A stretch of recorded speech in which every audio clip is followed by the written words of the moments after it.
নমস্কার বন্ধুরা, পুষ্প কিচেনে আপনাদের সবাইকে স্বাগত। আশা করি সবাই ভালো আছেন। আজকে পুরনো দিনের একটা রান্না আপনাদের সঙ্গে শেয়ার করছি।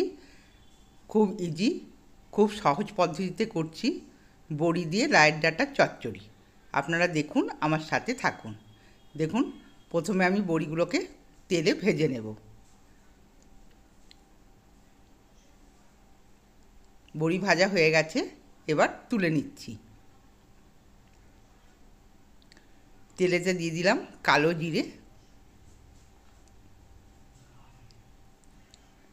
আর ছোট ছোট করে কাটা আলু, বেগুন আর একটা পটল আমি এতে দিয়েছি। আপনারা অন্য সবজিও দিতে পারেন। সামান্য লবণ দিয়ে দিলাম আর সামান্য হলুদ দিয়ে ভালো করে আলু বেগুনটাকে সুন্দর করে ভেজে নেব। এবার দিয়ে দিলাম ছোট ছোট করে কাটা লাইয়ের ডাঁটা আর লাইয়ের শাকটা। ভালো করে সবজিটার সাথে মিশিয়ে দেব।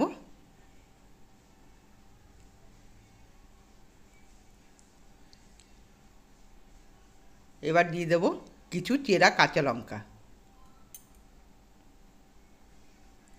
ভালো করে নেড়ে চেড়ে ভেজে নেব একটু। এবার পরিমাণ মতো জল দিয়ে দেব ডাঁটাটা আলুটা ভালো করে সেদ্ধ হওয়ার জন্যে। আর একটু জলের দরকার, একটু জল দিয়ে দিলাম।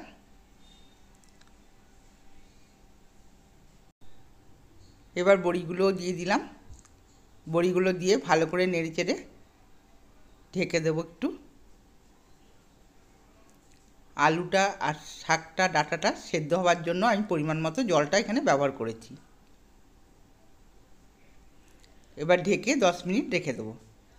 10 মিনিট পর ঢাকাটা খুলে দেখুন আলুটা আর বড়িগুলো সবই আমার সেদ্ধ হয়ে গেছে, ডাঁটাগুলোও সেদ্ধ হয়ে গেছে।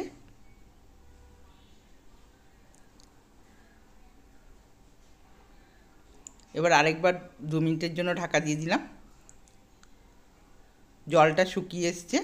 এবার নেড়ে চেড়ে আমি ভালো করে ভাজা ভাজা করব।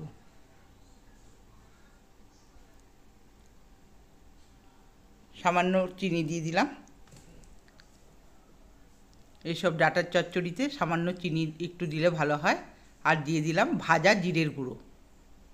আমি মশলা এতে কিছু ব্যবহার করলাম না, শুধু জিরে ভেজে রেখেছিলাম, গোটা জিরে, সেটা দিয়ে দিলাম।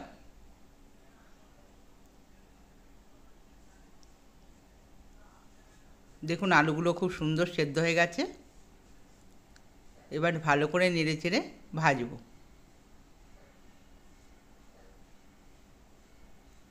জলটা পুরো শাকের থেকে শুকিয়ে ফেলতে হবে।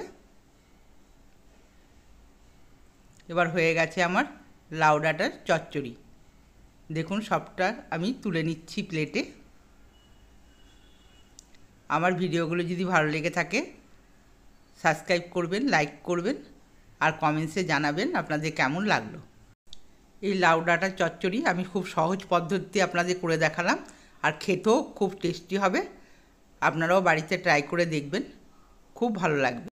ভিডিওটা এখানেই শেষ করছি। সবাই ভালো থাকবেন, সুস্থ থাকবেন। ধন্যবাদ।